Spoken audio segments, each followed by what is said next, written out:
지난주에 로마서 말씀의 첫 번째 말씀을 드렸습니다.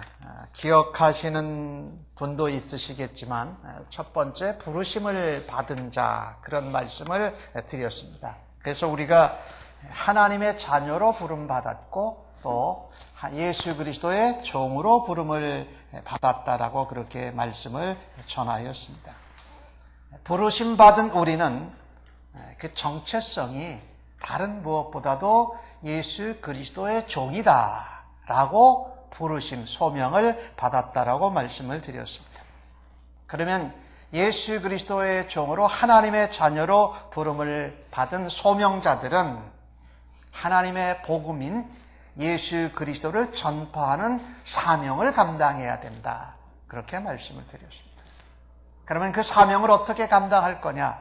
우리가 전한다고 다 순종하고 믿는 것이 아니니까 우리 부르심을 받은 자들이, 예수의 종들이 그 사명을 라이프 스타일로, 삶으로 은혜를 끼쳐서 안 믿는 사람들에게 축복하고 또 은혜를 끼쳐야 된다, 이렇게 말씀을 나눴습니다. 로마서는 다른 서신서와는 좀 달리 복음에 집대성되어 있는 신앙적인 책입니다. 그래서 우리가 설교 말씀을 듣거나 성경 공부를 할 때에 이야기를 이렇게 들으면 참 재미있습니다. 근데 이야기를 재미있게 듣다 보면 이야기의 핵심을 놓치는 경우들이 자주 있습니다. 설교 말씀을 전해보면은요, 저는 이 대지를 전하길 원했는데 대지 중에 전한 이야기 예화가 더 생각이 잘 날 때가 우리에게 있잖아요. 그런가 하면 오늘 로마서처럼 이렇게 변증적이고 신학적이고 신앙적인 이 성경은요, 또 그것을 너무 이렇게 까다롭게 설명을 하면 이해가 잘 안 됩니다. 그래서 간단하게 설명해야 우리에게 또 도전이 되고 우리에게 이해를 돕습니다. 그래서 저는 오늘 말씀을 다른 때보다 좀 간단히, 아주 심플하게 전하려고 굉장히 애를 썼습니다. 우리를 만드시고 우리를 부르신 그분, 누구시죠? 하나님이십니다. 하나님이 우리를 평가하십니다. 하나님께서 우리를 판단하십니다. 조금 더 우리가 듣고 싶지 않은 단어로 쓰면 하나님 그분이 우리를 심판하십니다. 예수 믿는 사람들도 심판하면 별로 안 좋아하는 분들도 있고, 예수 안 믿는 분들은 심판한다 그러면 아주 그거 싫어합니다. 그렇지만 조금 단어의 그 강도를 제가 조금 다르게 표현하면 하나님이 우리의 삶을 평가하고 계시고 하나님이 판단하시고 최종적으로 심판하실 때가 반드시 있다라는 겁니다. 장차 이 세상의 모든 사람이 하나님 앞에서 공의로운 평가와 판단과 심판을 받게 될 것이라고 성경은 말합니다. 로마서 2장 전반부는 남을 평가하고 판단하고 정죄하기를 좋아하는 것이 누구냐? 사람이라는 거예요. 남을 평가하는 정도는 괜찮을 것 같아. 근데 여기 성경에 판단한다라고 나오는 단어의 원래 의미는요, 이런 뜻입니다. 법정에서 당신은 살인자니까 사형에 처합니다라고 판결하는 것을 말합니다. 판단한다라는 의미는 영어로 표현하면 judgment한다, 판결을 내리고 그 다음에 죄를 단죄해서 정죄하는 겁니다. 이게 판단이에요. 성경이 말한 판단이 그거예요. 근데 우리 한국 개혁 성경에는 사람들이 평가하고 사람들에 대해서 이렇게 의심해하는 것도 판단한다고 번역을 해나가서 조금 혼란이 옵니다. 네, 여기 말하는 판단은 하나님이 평가하시고 판단하셔서 최종적인 심판을 받게 된다라는 겁니다. 근데 우리는 예수 믿고도, 예수 믿기 전엔 더더욱 그랬고요, 예수 믿고 나서도 남을 평가하는 건 그래도 괜찮은데 하나님처럼 저지먼트를 할 때가 있습니다. 판단하고 우리가 단죄하고 정죄해서 심판하는 말을 하곤 합니다. 저 사람은 안 돼. 저 사람은 예수님도 못 받고, 저 사람은 싹을 보면 싹이 노래서 하나님도 못 바꿀 거야. 이런 이야기들을 우리가 하거든요. 물론 평가하는 건 좋은 겁니다. 그런데 그것을 judgment, 최종적인 판결을 하는 것은 우리 사람들의 권한이 아니라는 겁니다. 그것은 하나님께만 속한 권한이라는 겁니다. 하나님께서 판단하시고 심판하신다. 그래서 성경은 하나님의 자리에 서서 판단하지 말라고 합니다. 그래서 다른 사람들의 평가를 해서 저 사람이 뭐가 잘못돼서 내가 하나님처럼 판단하고 정죄하고 싶으면 멈추고 자신을 돌아다보라는 겁니다. 이게 로마서 2장 전반부에 나오는 것입니다. 그래서 성경에 나오는 이 판단의 원어는요, 사람이 판단하는 것은 크리논이라고 성경이 표현을 합니다. 한국말로는 판단이 똑같은데 원어로는 달라요. 크리논이라 그래가지고 의심한다, 헤아린다, 구별한다 이런 뜻이에요. 그래서 사람이 할 수 있는 판단은 인간이 이웃에 대해서 편견을 가질 수 있는 것을 말합니다. 그건 우리가 그럴 수 있어요. 나랑 다르면 싫어할 수도 있고 내가 한 것과 맞지 않으면 틀렸다고 그럴 수도 있는 그런 의심 혹은 의혹, 헤아리는 평가를 할 수 있는 것이 사람들이 할 수 있는 것입니다. 그런데 하나님은 그런 판단하는 사람들에 대해서 오래 참습니다. 오래 참으십니다. 왜 오래 참느냐면은 그 잘못된 판단과 정죄로부터 깨닫고 돌아오기를 기다리시는 겁니다. 그래서 기회를 주시는 거예요. 그런데 남을 판단하고 정죄하고 심판하고 단죄하는 버릇이 우리들 가운데 계속 잘 발전되면은요, 하나님이 오래 참으시고 기회를 주시는 것을 더 판단하고 더 사람들을 심판하는 일에 악용한다는 겁니다. 그 기회는 깨닫고 돌아올 수 있도록 하나님이 주신 기회지, 또다시 사람들을 판단하고 심판하는 죄를 짓지 않고 돌아오는 기회를 주신 것인데, 그 기회를 악용해서 죄를 더 짓는다. 더 많이 사람들을 판단하고 심판하고 정죄하는 죄를 짓는다라는 겁니다. 로마서는 우리에게 그것을 아주 정확하게 말씀하고 있습니다. 하나님만이 판단하신다. 하나님의 판단은 원어로는 크리마라고 되어져 있습니다. 공의로운 하나님이 심판하셔서 단죄하는 것, 그것을 크리마라 하고, 사람들이 구별해서 나랑 다르다, 나랑 차이가 난다, 이렇게 평가하는 것은 크리논이라고 그래서 하나님 하는 판단과는 다른 겁니다. 근데 성경에 판단이라고 같이 한국말로 번역이 되어 있어서 우리가 오해를 많이 하곤 합니다. 성경이 말하는 판단하지 말라라는 것은 이것이 final judgment, 더 이상의 회복이 없는 마지막 최후의 판결, 심판을 하지 말라라는 겁니다. 근데 우리는 살면서 다른 사람들을 그렇게 판단하는 잘못을 범하고 살곤 하지 않습니까?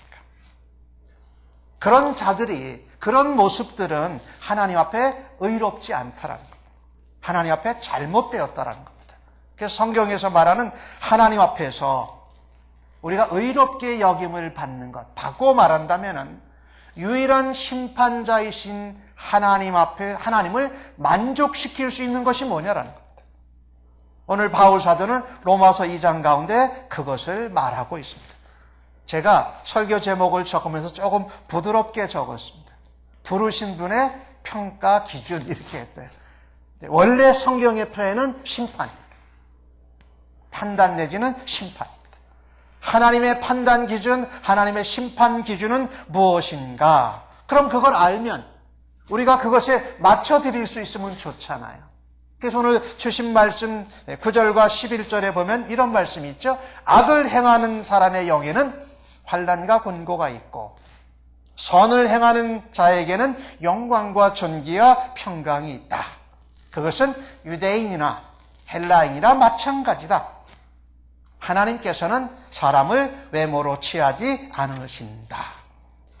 하나님의 심판 기준, 판단 평가 기준은요, 이겁니다. 사람들의 행위대로 하나님은 보응하십니다.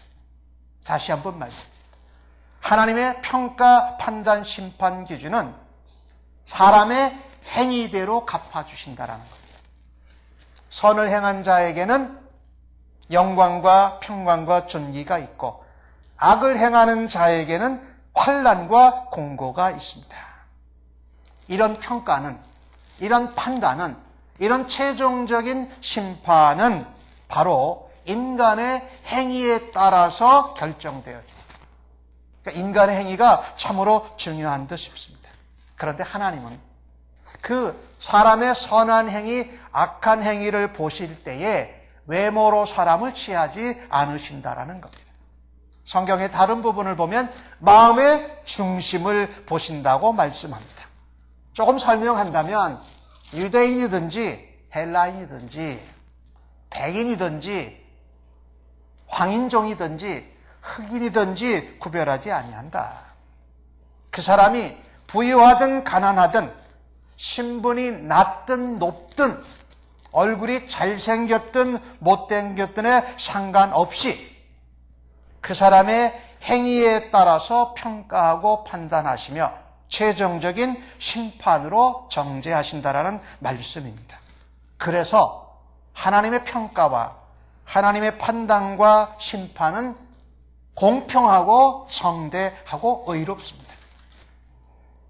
모든 사람이 이 평가, 판단, 심판 앞에 앞으로 반드시 서게 될 것입니다. 그런데 이 땅에 살고 있는 어떤 사람도 자신의 선한 행위로 하나님의 평가와 판단과 심판을 벗어날 수 있는 사람이 없습니다. 왜 그러냐 하면요, 어느 누구도 자신의 행위를 온전하게 선하게만 살 수 있는 사람이 없기 때문입니다. 하나님께서 사람의 행위로 평가하고 판단하고 심판하시는데 이 땅에 있는 어떤 사람도 하나님 보시기에 선한 행위만으로 살 수 있는 사람은 없다. 그리고 그 선하다라고 하는 기준도 각양각색 사람마다 나라마다 사회마다 다릅니다. 또 각자 사람에 따라서 자기의 인생 경험과 가정 환경과 성장 배경에 따라서 그 선한 기준이 다르다는 겁니다. 그러니까 모든 사람에게 그 선한 것은 기준이 될 수가 없다. 나는 선하게 선한 행위를 하고 산다라고 할 때에 선한 부분이 있을 겁니다. 그러나 그 선한 행위로 계속해서 온전하게 살 수 있는 사람은 한 사람도 없다. 동시에 그 선하다는 기준은 내 개인적이고 사람들의 기준일 수 있고 하나님의 기준이 아니라는 겁니다. 선하다는 것은 기준이 어디에 있습니까? 하나님이 기준입니다. 그래서 천지를 창조하시고 하나님께서 말씀하시기를 보시기에 좋았더라 그러죠. 그러니까 선하다라는 것은 하나님 보시기에 좋은 것이 선한 것입니다. 하나님이 보시기에 아름다운 것이 선한 것입니다. 하나님이 보시고 기뻐하시는 것이 선한 것입니다. 그런데 우리는 이 땅에서 살면서 내가 보기에 좋으면 선하다고 생각합니다. 내가 행하고 있으면 선하다고 생각합니다.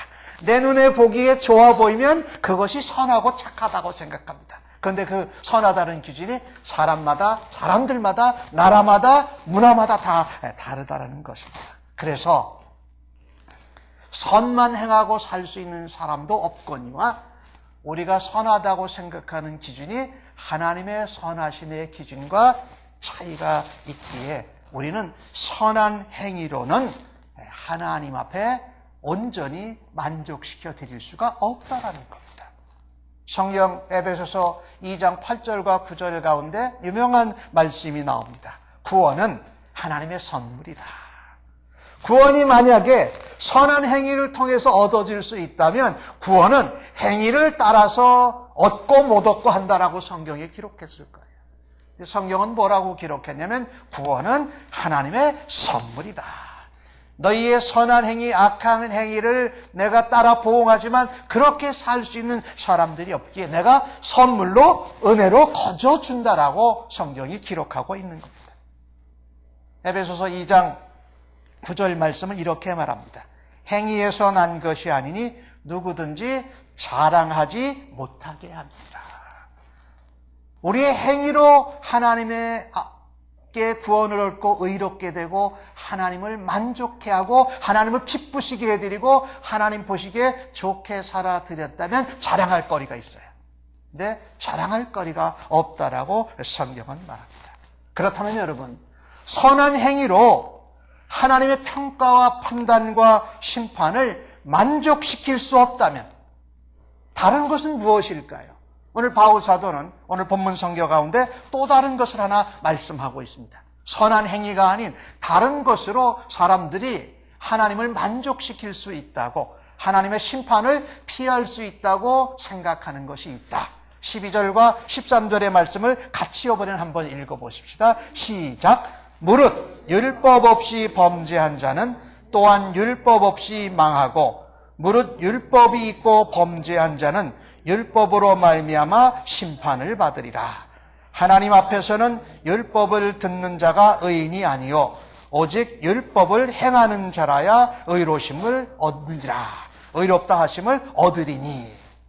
자, 다른 선한 행위로 하나님 앞에 심판을 피할 수 없고 하나님을 만족시킬 수 없다면 다른 것이 있겠다라고 생각하시겠죠. 바로 율법입니다.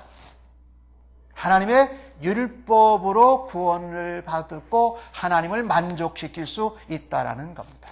오늘 본문 성경에 뭐라고 말하고 있냐면 하나님 앞에서는 율법을 듣는 자가 아니라 율법을 행하는 자가 의인이다 말씀했습니다. 율법을 듣고 행해야 하나님 앞에 의롭다 함을 얻을 수 있다. 모든 사람이 그 행위에 따라서 선악의 간의 평가와 판단과 심판을 받을 것입니다. 그런데 유대인들에게는, 그리고 특별히 구약 말씀을 계명을 10계명을 받은 유대인들은 그 하나님을 만족시키고 하나님께 기쁘게 해드리고 하나님 보기에 좋게 해드리는 기준이 바로 구약 율법이었다라는 겁니다. 구약 율법이었다. 요즘으로 말하면 성경 말씀이라고 표현할 수 있죠. 성경 말씀을 지키는 것이, 행하는 것이 하나님을 만족시킬 거다. 하나님의 의롭다 하심을 우리가 얻을 수 있다. 유대인들은 하나님이 주신 율법, 계명을 그들이 가지고 있다는 이유로 율법과 계명을 받지 못한 이방인들보다 자기들이 훨씬 의롭고 훨씬 지혜롭다고, 그리고 자기들은 하나님 눈에 아름답고 선하다고 확신하면서 교만했습니다. 근데 실상은 그렇지 않았다라는 겁니다.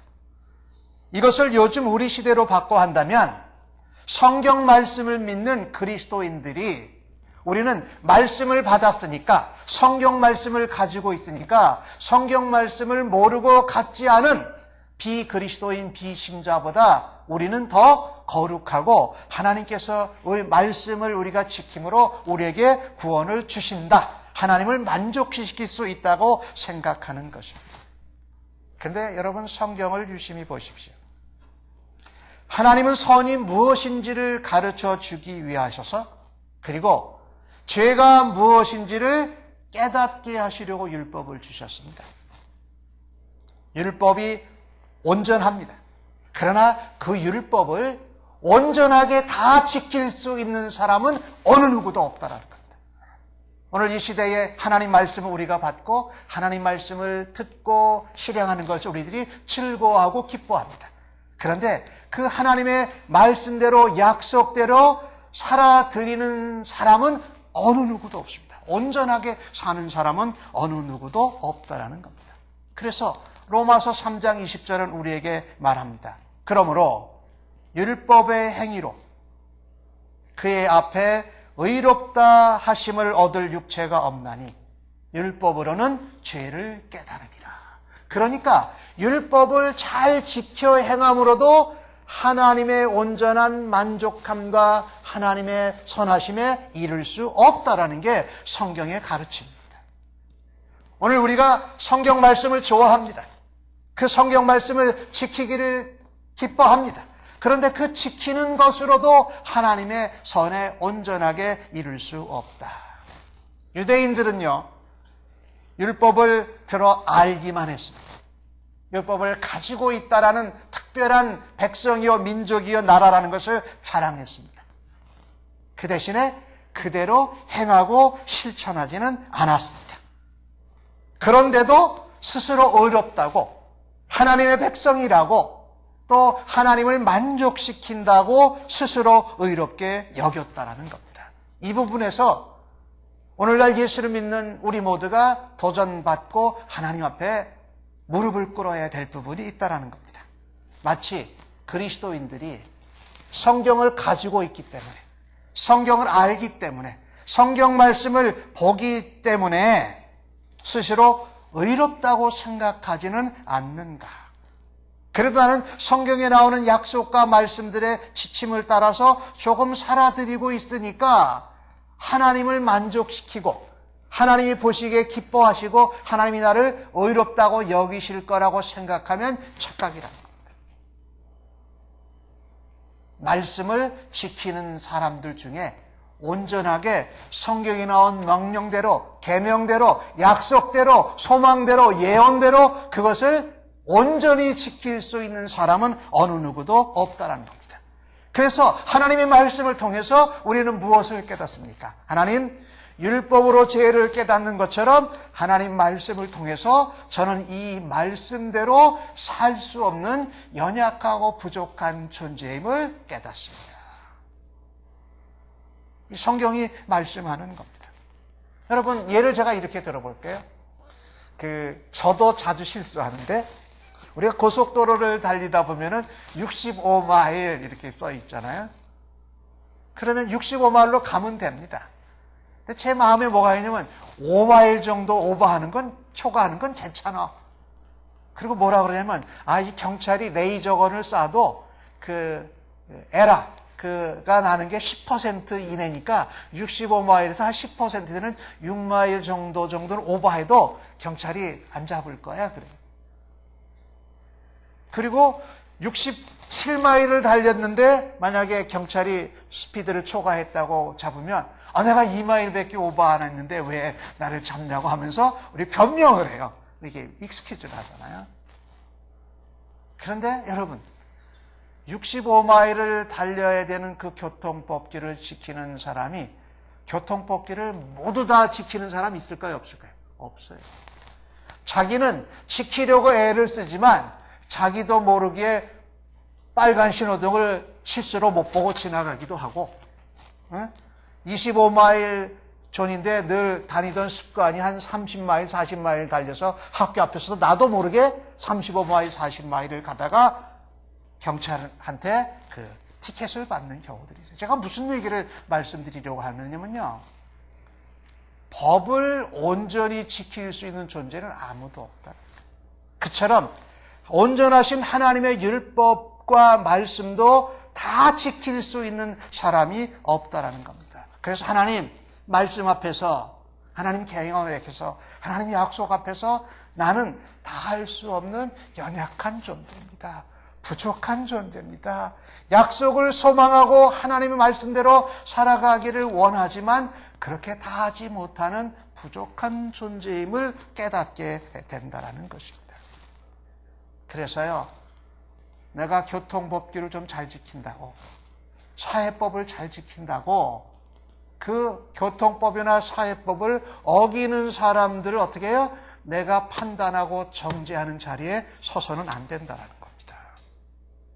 내가 좀 하나님 말씀을 많이 알고 하나님 말씀대로 살아가기를 기뻐하고 힘쓴다 그래서 말씀을 알지 못하고 말씀대로 살지 못하는 어떤 형제나 자매들을 내가 판단하고 그들을 정죄할 수 없다.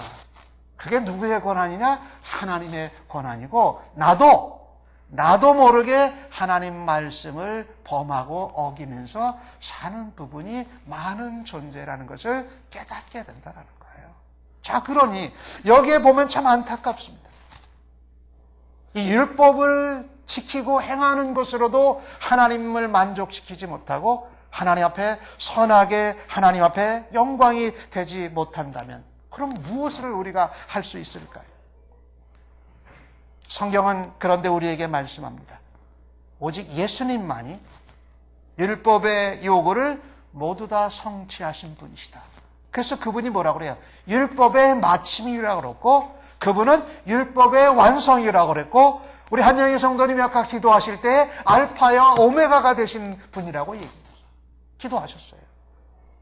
그러니까 예수님만이 그 율법의 요구와 율법의 시작부터 말씀의 마지막까지를 완성하고 성취하신 분이 예수님밖에 없다는 겁니다.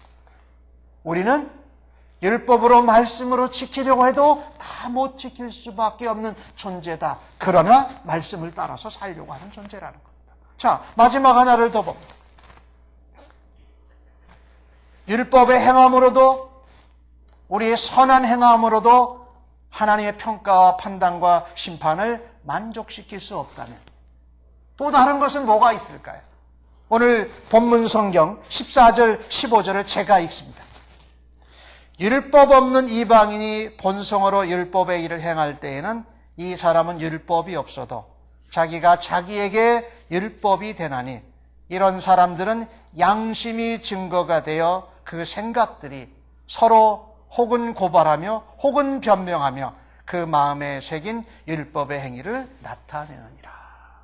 사람들은요, 선하게 착한 행위로 하나님을 만족시키려고 애를 써봅니다. 하나님을 알고 하나님을 믿는다고 하는 사람들은 말씀을 지킴으로 하나님을 만족시킬 수 있다고 착각합니다. 그런데 하나님을 믿지 않고 말씀도 모르는 비신자들은 무엇을 할 수 있다고 이야기하냐면 양심으로. 내게 선한 양심이 있다는 겁니다. 하나님이 사람들에게 양심을 주셔서 율법을 모르는 하나님 말씀을 모르고 교회에 다니지 않는 비신자 이방인들도 본성적으로 양심을 따라서 율법과 같이 선하게 믿음으로 사는 것 같이 살아간다라고 하는 사람도 있다라는 겁니다. 이런 사람은 하나님 율법 말씀을 모르지만 그의 양심이 율법이 되어서 율법을 지키는 것과 같다. 여러분, 마지막 날에 예수께서 다시 오시는 그날에 양심에 따라서 이 사람들은 선한 행위와 그 율법을 지켰는지를 하나님 앞에 평가받고 판단받고 심판을 받게 될 것입니다. 예, 양심은 선한 부분이 있습니다. 그래서 우리에게 선한 것이 무엇인지를 알려줍니다. 그러나 여러분, 그 양심이, 우리의 양심이 항상 선합니까? 어떤 부분에서는 선하게 해요. 근데 어떤 부분에 가면 눈 한번 찔끔 감자. 요번만큼은 그냥 넘어가자 하고 악한 양심으로 변해질 때가 예수를 믿는 우리가 경험해 보기도 하잖아요. 아니, 예수 안 믿을 땐 더 했고요. 양심이 선하기만 한 것이 아니라는 겁니다. 그 양심도 우리 인간의 죄로 변질되었기 때문에 항상 양심에 따라서 사람이 선하게 살아갈 수 없다라는 겁니다. 양심을 따라서 선하게 살아갈 수 있는 존재는 이 세상에 아무도 없다라는 거예요. 성경 디모데후서 4장 2절은 우리에게 이렇게 말합니다. 자기의 양심이 화인을 맞아서 외식함으로 거짓말하는 자들이 되었다. 우리의 하나님이 만들어주신 선한 양심은 죄로 인하여서 변질되어졌고 화인을 맞아서 거짓말도 내가 편할 때는 얼마든지 그 선한 양심도 악하게 발동할 수 있다는 것입니다. 양심 또한 우리에게 선한 것만 알려줄 수 없습니다. 또 우리는 선한 양심이 알려주는 대로 그대로 선하게 살아갈 능력도 없습니다. 그래서 모든 사람에게 하나님의 복음이신 예수 그리스도가 바로 필요하다라는 겁니다. 선한 행위로도 안 되고 율법이요 말씀을 지킴으로도 안 되고 선한 양심을 따라가서 사는 것으로도 불가능하시기에 하나님은 하나님이 부르신 사람들을 대하실 때에 하나님이 만드신 사람을 대할 때에 온전한 기준 하나를, 평가 기준을 세워놓으셨습니다. 그것은 바로 예수 그리스도입니다. 하나님의 평가로 흠이 없고 하나님의 판단하시기에 전혀 부족함이 없고 마지막 심판자로 다시 오실 예수 그리스도가 바로 하나님이 세우신 평가와 판단과 심판의 기준이라는 겁니다. 그분은 하나님의 선하심이십니다. 하나님이 우리에게 주신 선물입니다. 그분은 율법으로 하나님 말씀대로 실천하셨고 그 삶을 말씀대로 완성하셨다라는 겁니다. 여러분, 우리의 선한 행위로도 우리의 말씀을 지킴으로도 양심을 따라서도 온전한 기준에 이룰 수 없는 저희들을 위해서 하나님께서 하신 일이 있습니다.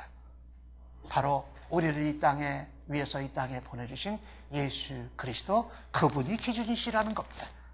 그래서 우리가 이 땅에서 살다가 하나님의 심판 자리에 섰을 때에 하나님의 평가, 판단, 심판의 기준은 예수 그리스도가 그 마음에 있느냐, 예수 그리스도를 믿었느냐, 예수 그리스도로 옷을 입었느냐, 예수 그리스도의 보혈로 씻김을 받고 예수 그리스도의 부활하심으로 그가 다시 살아나서 거듭난 삶을 살았는가. 그래서 예수 그리스도만이 기준이라는 말입니다. 그래서 예수를 믿고 예수님을 닮아가고 예수님을 사랑하기에 예수님이 살아가신 모습처럼 우리도 선한 행위로 살아가고 싶습니다. 예수님께서 율법의 시작이 되고 마침이 되셨던 것 같이 우리도 예수님과 함께 예수님을 닮아서 말씀대로 살아가는 것을 힘을 쓰겠습니다.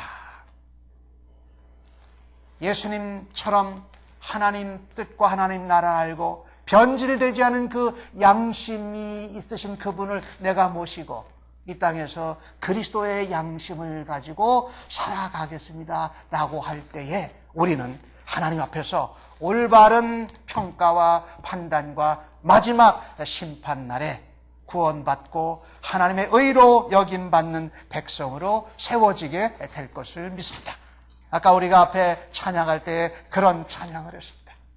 오직 주님만이 나의 갈급함을 채우시고 오직 주님만이 내게 새 생명을 주십니다. 오직 주님만이 우리의 인도자가 되시고 오직 주님만이 우리의 변호자가 되어주셔서 우리가 하나님 앞에 설 때에 내가 너를 아노라, 내가 그리스도의 이름으로, 오늘 주신 말씀 16절에 보니까 뭐라고 나옵니까? 나의 복음에 이른 바와 같이 하나님이 예수 그리스도로 말미암아 사람들의 은밀한 것을 심판하신다라고 말씀합니다. 누구로 말미암아? 예수 그리스도로 말미암아. 십자가에 죽으시고 부활하신 예수님과의 관계, 예수님과의 삶, 예수님을 소망하는 것으로 인하여서 우리의 심판 때에 은밀한 것을 하나님이 평가하시고 판단하시고 심판한다는 것을 믿으시고 아무쪼록 선하게 살려고 하는 것보다, 말씀을 지키려고 하는 것보다, 내 양심을 따라서 살려고 하는 것보다 예수 그리스도를 믿고 예수 그리스도와 함께 닮아가고 예수 그리스도를 소망하는 가운데 선하고 말씀대로 선한 양심대로 살아가기를 애쓰는 우리 성도님들 모두 다 되시기를 예수님의 이름으로 간절히 축복합니다. 아멘. 기도하십시다.